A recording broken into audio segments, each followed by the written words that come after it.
The young man never expects that one day he will have to witness the massacre of his entire tribe. A giant bull suddenly appears and charges toward Yowalikotl. And not only that, a monstrous bat also tries to attack him. Fortunately, it turns out to be nothing more than a nightmare Yowali experiences. His father, the village leader Toltekatzen, tells him never to dismiss his dreams, no matter where they come from. During the time of the Aztec Empire, Yowali's tribe devotes their worship to Tzinikin, a god of darkness whose name in the Aztec tongue means the bat god. Yet Yowali does not want to honor him. On the contrary, he resents Tzinikin for allowing his mother to pass away. Later, on the coast of the Gulf of Mexico, Yowali spends his days idly, playing with the people of the tribe. Only when the village leader Toltekatzen reminds him does he return to his training. But because he has neglected it for so long, Yowali can no longer hold his arm steady in position. His father sees this and gently comforts him. Because he knows that after his mother's death, Yowali has been drowning in sorrow,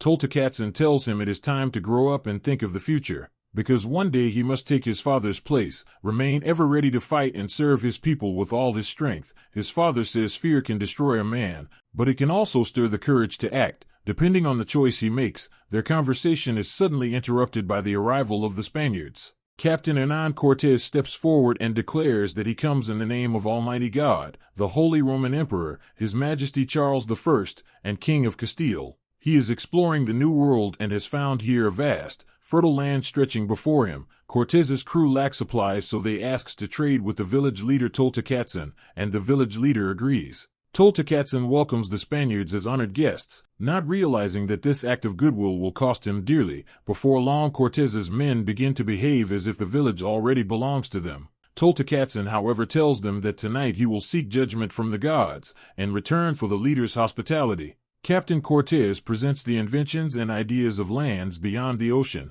most striking of all the musket, which the Mexicans call the thunder of the gods. The sight of such a deadly weapon leaves the village leader Toltekatzen uneasy. That night he goes to seek counsel from Tzinikin, praying for guidance and answers.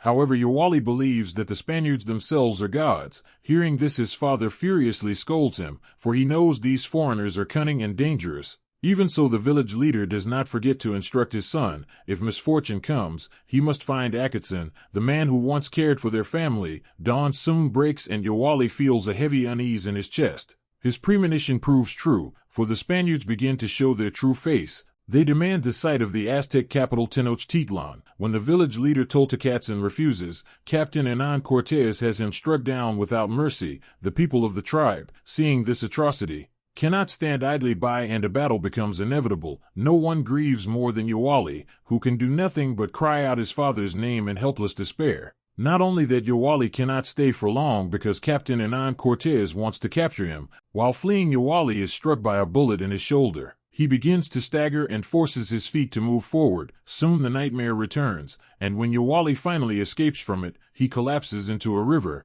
In his delirium, he encounters Forest Ivy, who saves him. She keeps telling him that he must either fight or die. When he regains consciousness, his wound, though severe, has been carefully bandaged. At first, Yowali believes he has met the god of death, but he soon realizes he has not. Forest Ivy is in fact the Aztec embodiment of poison ivy.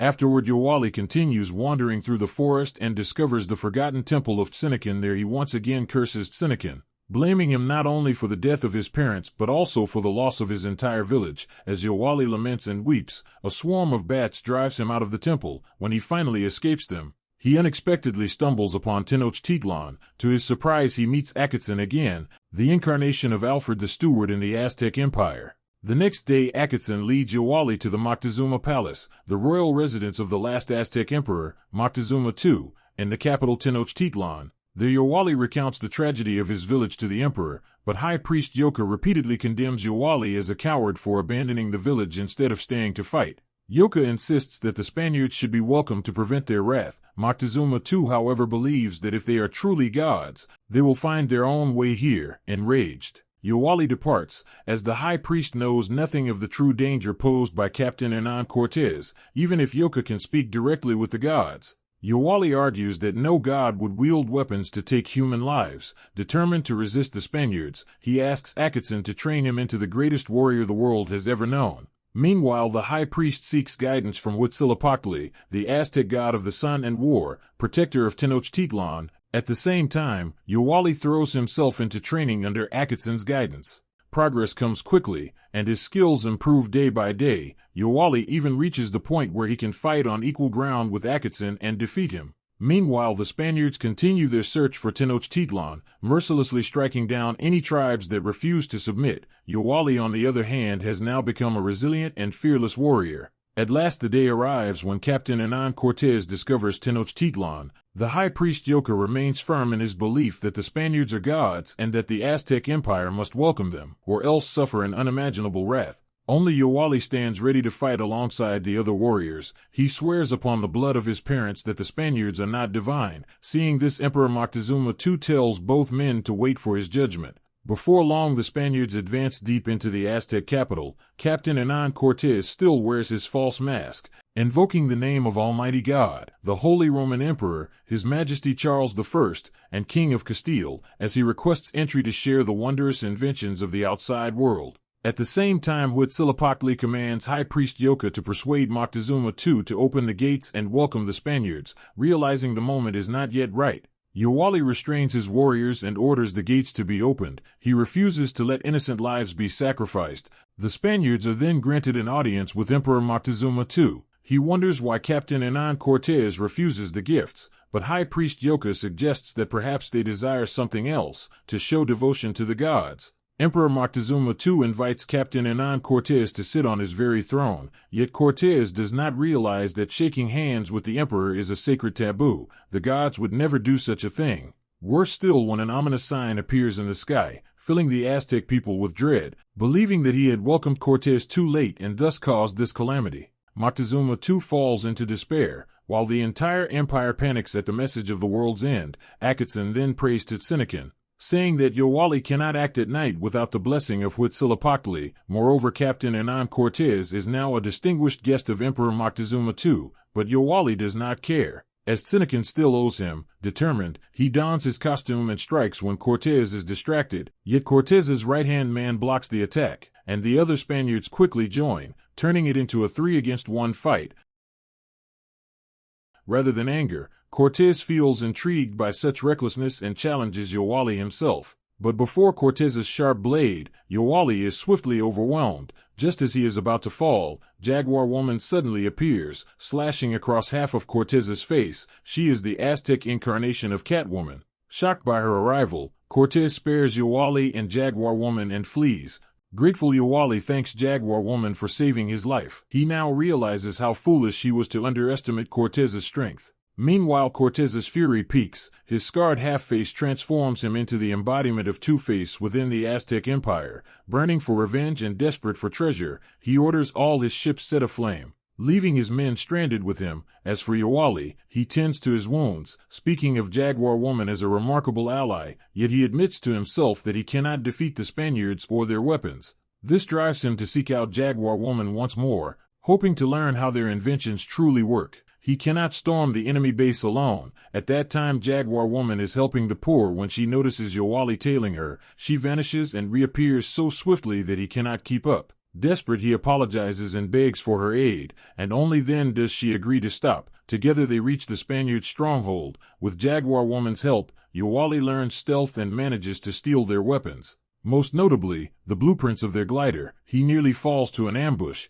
but Jaguar Woman saves him once again. The next day, Yowali and Akitson carry the stolen Spanish weapons deep into the forest. Yowali intends to use the forgotten temple of Tzinikin as his refuge. Akitson soon realizes that when Yowali was wounded, it was Tzinikin who guided him here, but Yowali, who has lost both parents, no longer places his faith in the god. Even so, Akitson insists that Yowali is the one chosen by the Bat God, and trusted with a sacred mission. Yowali now sets about studying the Spaniards' weapons, and from them he forges new arms of his own, suited to his style. But as he labors, Forest Ivy suddenly appears. He is startled, and he asks her how he can defeat Captain Hernán Cortés and drive the Spaniards out of Tenochtitlan. Forest Ivy replies that without him, Yowali himself cannot survive. She declares that a great transformation is coming and that the gods will soon anoint their messengers. Yowali cannot understand her cryptic words, and he rebukes her, telling her not to speak in riddles. Forest Ivy becomes angry. She vanishes and Yowali wakes at once. Akitson explains that the gods speak to the chosen ones through dreams, And that is how they give guidance in times of great peril. But not all gods are the same. Tezcatlipoca, for instance, often seeks to deceive and torment others. The next day, Emperor Moctezuma II receives counsel from another high priest whose words oppose those of High Priest Yoka. Huitzilopochtli keeps telling Yoka that the newcomer is wrong. In the end, Moctezuma II grows weary of Yoka's constant mistakes. Too many people are already dying in vain, so he casts Yoka out. Night falls and Yowali makes his move. He ambushes one soldier while his guard is down, and then he attacks a second before he can raise his weapon. By the time the Spaniards realize what is happening, Yowali has already cut the wooden ropes and slips away. Word quickly reaches Captain Hernan Cortez, and he becomes furious. The masked stranger in a bat costume is turning into an endless torment. To make matters worse, the proud governor of Cuba orders him to return. At that moment, a royal messenger arrives and demands that Cortez obey the order or face an army that will drag him back. Meanwhile, Yowali, inspired by the image of Tzinikin, creates a suit of his own. Now he stands as the embodiment of Batman in the Aztec Empire. He thanks Akatsin deeply for his guidance.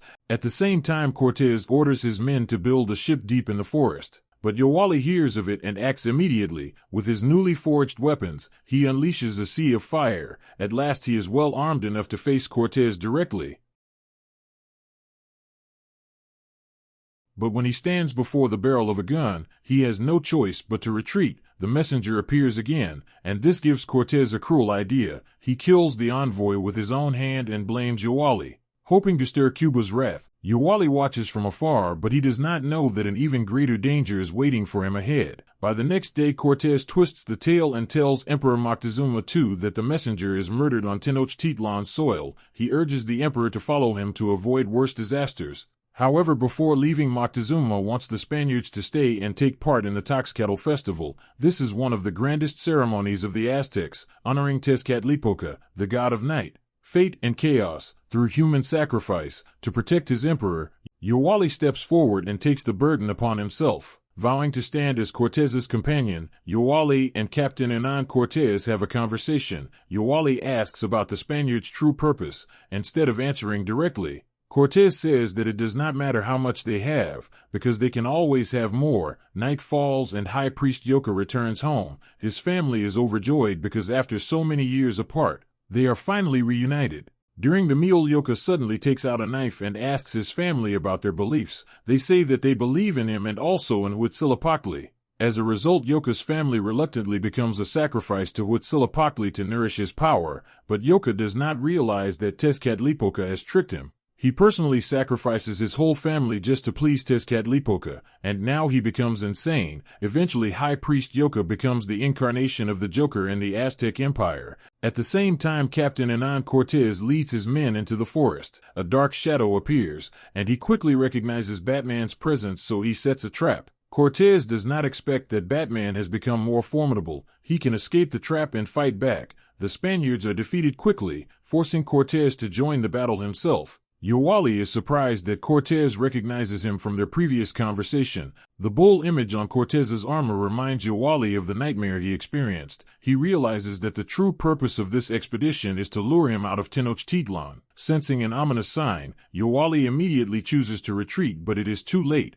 The capital of the Aztec Empire is already stained red with blood during the Toxcatl festival. When Yowali arrives, corpses lie scattered everywhere. The next day he realizes that in his nightmare, Cortez was the bull, and Tzinikin was his protector. The Spaniards reveal their true face and use Emperor Moctezuma II's life to threaten the people. Aiming to satisfy their greed with all the gold in Tenochtitlan, Akatsin quickly produces a gold necklace to give Yowali a chance for revenge. But when Yowali draws his knife, he hesitates and retreats. Akatsin asks why he does not act, and Yowali insists that Cortez must stand and face justice, not him. He knows that the Aztec warriors cannot fight while the emperor's life is in danger. Yowali decides to prioritize rescuing Emperor Moctezuma II from the Spaniards. He does not expect that Jaguar Woman overhears his conversation with Akatsin. She comes not to help, but only to say goodbye. Yowali is intrigued by her, but it is not enough for Jaguar Woman to risk her life. When the guards are distracted, that's when Yowali acts.